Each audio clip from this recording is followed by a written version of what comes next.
So Grand Rising, everyone. My name is Reid, and I'm the spiritual director here, and I'm happy to be with you here again this beautiful Sunday morning as the sun is trying to make its way through the clouds and the marine layer. We know we'll see it later. And happy fall, right? Yeah, I had to turn my heat on, so because I no longer have the thick skin that I used to have on the East Coast. I have totally acclimated to our California weather, and 59 or 60 feels cold to me. And if you're watching on the East Coast, what can I say? What can I say? And we are well into our fall stewardship program. Home is everywhere we are together. Some of you have been asking me, what's this thing with the little faces and the stars at the podium? Each year we have a commitment program, a committed giving program, and we invite you, if you have been a committed giver in the past, it's time to renew that commitment. And once you renew that commitment to our stewardship program, you too can have your face on a star in front here. I'm really grateful for all the individuals that continue to support our community this way. And this month we've been weaving into our regular programming a little abundance minute, if you will. I spent a little more than a minute the first Sunday in October talking about my own abundance journey, and then the week after that we heard from our youth and family coordinator, Debbie Morris, and she shared a little bit about her abundance journey. And this morning we're going to hear from one of our core leadership volunteers, Kathy Story. Good morning, my family of choice. I love you guys. You know, I was raised a devout atheist. So when I started looking for a place, I decided to get sober. I started looking for a place to be. And I found you guys, and I came into the center, and you guys were singing Zippity Doo Dah, and I was like, "You're kidding," you know. So it was. I heard you are perfect where you are on your spiritual path. Okay, that was everything for me. Okay, I was searching at different places, burning in hell because I'm gay. And so I found out that you guys believe that my sexuality is God-given. And that was enough for me. I jumped into classes, guys. If you haven't taken classes, you do not know how this universe works. And I'm telling you, I took first year and second year together. And I started, you know, all I heard growing up was, church just wants your money, right? And so there was no principle behind it. You know, the law of circulation. I learned that here. I started doing, I wish I said I tithed. I didn't. I gave like 6%. And then I took a class, and I said, okay, this is stretching for me at the time. So I started giving 10%. Within 2 weeks, I got a raise. Guess what? How much I made? The 4% that I gave, okay? Within another month, I got a promotion and a substantial raise, okay? You have to be part of something, right? I want to be part of this. This is where I met my wife, you know, the love of my life. I have family and friends here that the connection is so deep, especially taking classes. You get that real spiritual connection. And so, you know, you have to be in the middle of it. You have to give to get. The universe abhors a vacuum. The more you give, the more you're going to receive, guys. So I also want to give a shout out. It's not only money. It is time, talent, and treasure. You know, Janet Jackson's song comes with, what have you done for me lately? You know, are you serving here? Are you giving back? See me if you want to serve. Get your butt in the flow, okay? That's all I got. Thanks. Thank you, Kathy.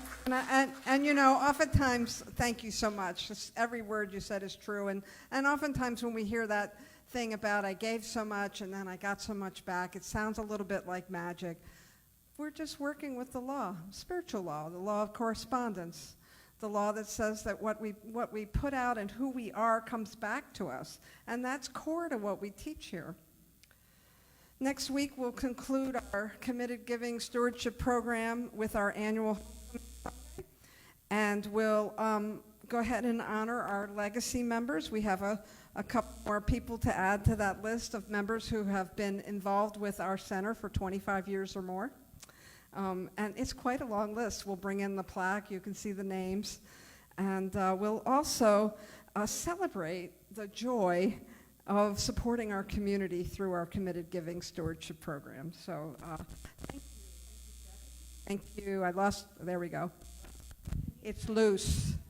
It's loose, I'm told. All right, so thank you, Debbie, and thank you, Kathy, for those testimonials of your experience. I think it helps us all to share our experience. And so, I can't bring you all here, so share with one another, how this community has supported you, how this community has changed your life, and how it's worth supporting. So thanks for that. In addition to our annual Committed Giving program, we're also looking at this idea for the month of October, and the theme is glowing up. Now, I didn't say growing up. I said, now that could concern some of you. I'm not asking you to grow up, but I am asking you to consider glowing up. And glowing up is this hipster term that really refers to that person who had their complete transformation and their makeover, and so on social media it's known as glowing up, but I'm not talking about an external glowing up. I'm really talking about the sacred, inner, spiritual glowing up.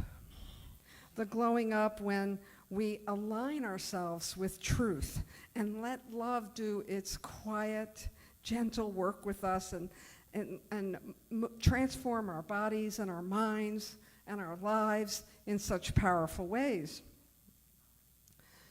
And so when I talk about aligning ourselves with truth, that can mean a lot of things.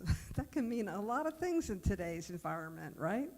I'm not talking about points of view or political opinions or even religious ideals. When I talk about aligning ourselves with truth, I'm really talking about aligning ourselves with the authentic, truest expression of ourselves that we can be. And that may seem like a lot, but it's not. It's not. Absolutely, it's not. This opportunity that we have, the talk title today is Inner Illumination. And we're looking at that inner light that lives within each human being, each creature, excuse me, all life, as we know it, has an inner illumination. And when we are aligned with truth, when we're aligned with our own truth, when we're aligned with our own inner illumination, we can't help but see it everywhere we look. Anybody know what I'm talking about? Yeah. It's when that person comes up to you and you see their mouth moving, you hear the words they're speaking. And Emerson has this great quote that, "Who you are is so loud, I cannot hear your words." That's what I'm talking about. I'm talking about that ability to see God in each other. And when we can begin to see God in each other, it really comes from seeing God in ourselves. It becomes a lot easier to see God in each other when we can remember and know, you spot it, you got it. Oftentimes that can be a colloquialism for something negative, right? I get judgmental and I talk about some public figure and I'm like, blah, blah, blah, blah, blah, blah, blah, and some smart aleck walks up and says, you spot it, you got it. But I'm not talking about that kind of you spot it, you got it.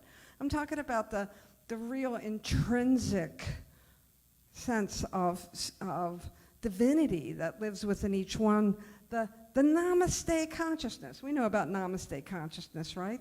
The God in me honors and recognizes the... Should I switch mics?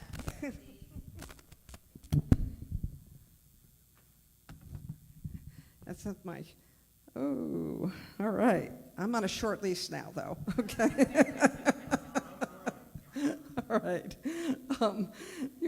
So when I'm talking about that Namaste consciousness, we can begin to see that inner illumination everywhere.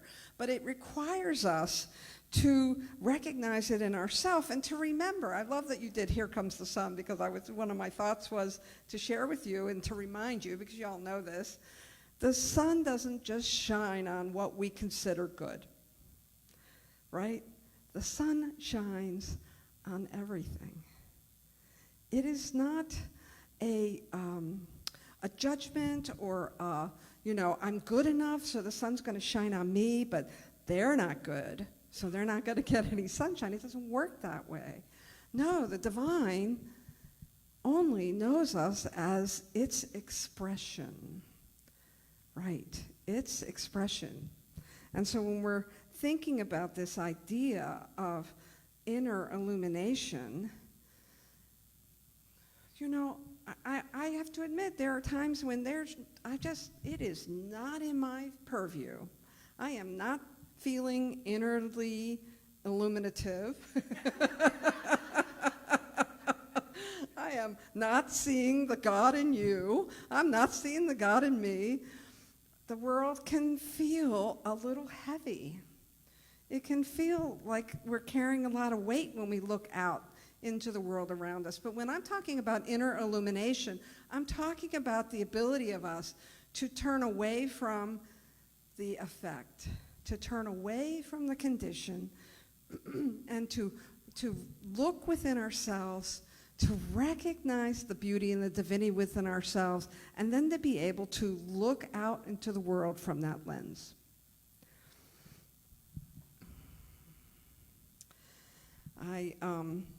I know that sometimes when we talk about spiritual practice, it can seem like an external thing that we're doing, but the truth is when we're praying, when we're meditating, when we're journaling, we're really walking that pathway of inner illumination back into our own soul so that we can recognize all the souls around us. And recently, as a matter of fact, just yesterday, I was given the gift, literally, of having my windows washed.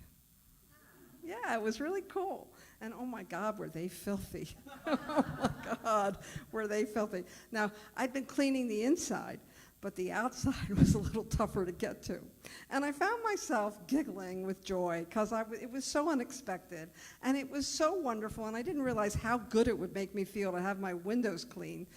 But then it reminded me, metaphorically, how spiritual practice and spiritual study and being in spiritual community can really be sort of like window washing. Now hang with me here.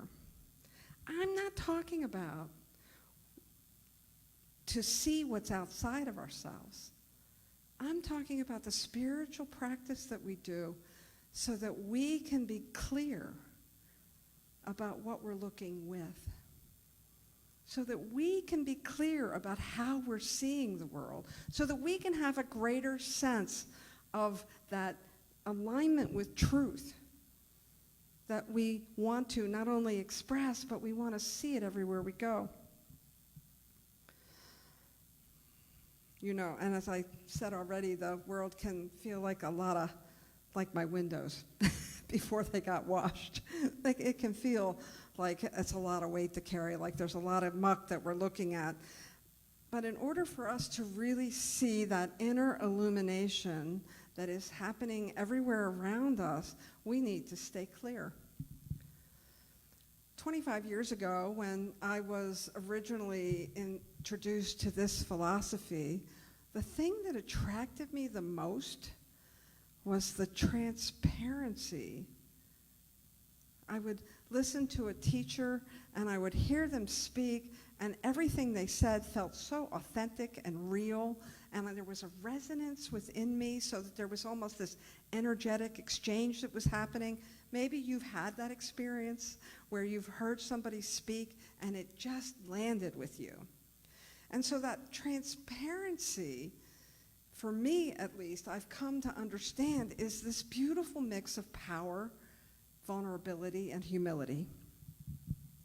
And when we are allowing our inner illumination, our inner light to shine, when we're allowing ourselves to be authentic expressions of that divine that lives within us and within all life, when we can tap into that, do our spiritual window washing, if you will, our spiritual practice, yeah, things shift.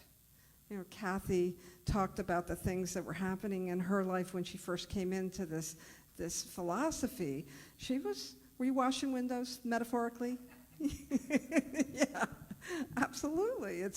We get a new lease on life, a new perspective. We're able to begin to see the world and the way that we live in it and the way that we experience it. We begin to see it with a pair of new eyes.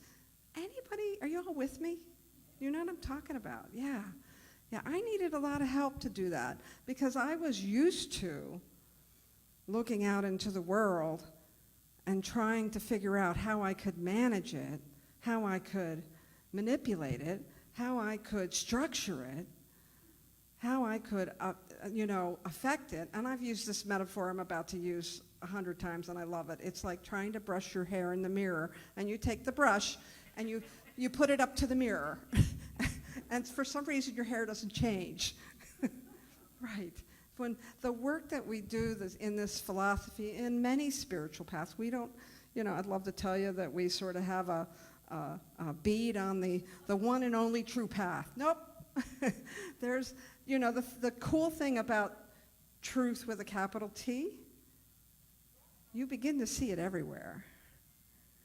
You begin to see it in all the different places that you look. It becomes this thing that you can begin to work with, and you see it in your own spiritual communities, you see it in your spiritual practice, you see it in somebody. How many times have you heard somebody who is with some other ideology and you say, oh, he must be a religious scientist?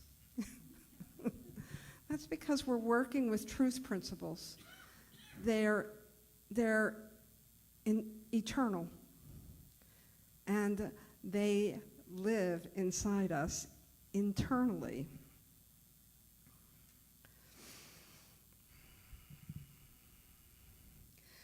And I'm seeing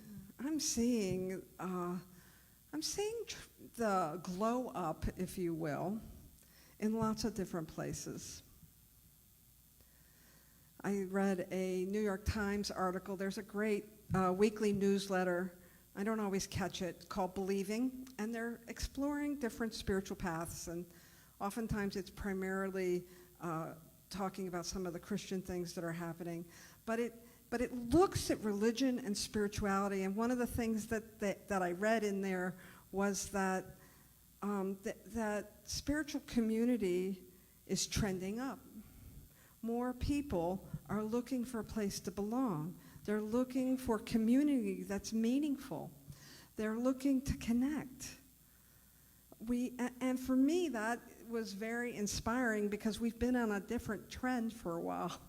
They call it the secularization of our country, which means that people are just trying to not be pigeonholed in one ideology or another. But it seems to me that people are looking for that inner illumination and looking to tap into it. I also saw a sweet little post on Nextdoor where this person, just being vulnerable, they posted, "I seem to have lost my direction, and I'm pushing myself through each day." And there were many, many kind responses to that. And a lot of them were, this is what worked for me, and if you try it, it'll work for you. It was kind of externalizing their challenges. And it got me to thinking about that inner illumination, that inner guidance that we could tap into as part of this philosophy.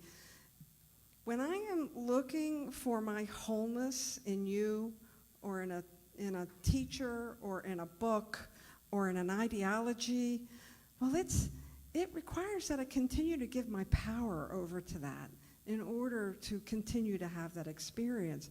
But when you begin to tap into the inner illumination that lives within you, it's self-sustaining. It is the gift that keeps on giving. It bubbles over, and you begin to experience the world from the overflow of that inner light that is bubbling up from within you. The other thing that hit me between the eyes this week was a little post by, yes, you guessed it, Richard Rohr. I always bring Richard Rohr up here with me. And he wrote a little piece about inner illumination. At least it was about that when I read it, because that's the lens I was looking at, right, when I was reading his stuff. And he hit me right between the eyes when he was talking about pain and discomfort and challenges that people face. And he said, if we don't mythologize our discomfort, we pathologize it. Now, those are some big words, so I'm going to break that down for you. When he's talking about mythologizing something, a myth is that story, that thread, that golden thread that we see throughout lots of different stories. It's that common space that we inhabit through stories, through our experiences, when we resonate with someone. And so he's saying that when we have discomfort, if we don't mythologize it, if we don't recognize that we're all in this together, that we're all having these experiences, then we'll pathologize it, which means we bind ourselves to it. We begin to see the effect or the pain or the discomfort as a thing in of itself. We lose sight of our inner illumination, and we begin to get too attached to the experience, like this person who was feeling like they had lost their way, lost their direction, and just moving through the days. Every Sunday I talk about this. And I try to find a new and creative way to tell you that it's an inside job, that God lives within us, that there is a light that is so bright that has never been harmed or hurt in any way, that lives within each one of us. And you have the keys to it. No one is holding this away from you. No one's holding it out here saying, well, if you hopscotch, if you read this book, if you do this essay, if you get this college degree, you'll be whole, perfect, and complete. You're whole, perfect, and complete right now, just as you are. You just have to recognize it and own it. You have to accept it. Sounds too easy, doesn't it? Yeah. Well, I think the trick for me, at least, is to recognize that everything I see and everything I experience is a reflection. That life is a mirror, and God is showing itself to each one of us over and over and over again. And I have the ability to master my perception, what I'm seeing. Ernest Holmes has this fabulous quote that I'm going to share with you in a minute. And my invitation to you is to see everything that you experience as a pathway to your inner illumination. And when you begin to have the courage to walk towards that inner illumination, I promise you, you'll begin to see it everywhere. And so this is what Holmes says in the Science of Mind textbook. And Ernest Holmes, if you're not familiar with him, he is the founder of the Centers for Spiritual Living and the Science of Mind movement. And he wrote a book almost 100 years ago. And that book is called The Science of Mind. And on page 124, he writes, "We arrive at a consciousness of unity only in such a degree as we see that what we are looking for We are looking with and looking at. And I'll repeat that one more time. We arrive at a consciousness of unity only in such degree as we see that what we're looking for, we're looking with, and we're looking at. Thank you very much.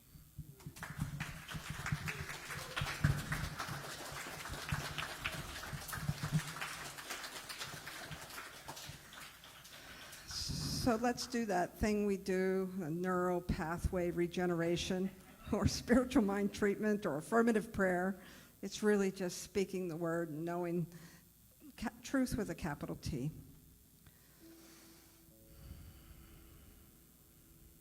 Recognizing the power of love, that divine source that is moving through all life, that wants to express itself in individuated ways, that wants to see itself expressed in the world as each one. And so I know that as we move through this week, as we continue to allow ourselves to be authentic expressions of that inner illumination, we allow the divine to infuse itself.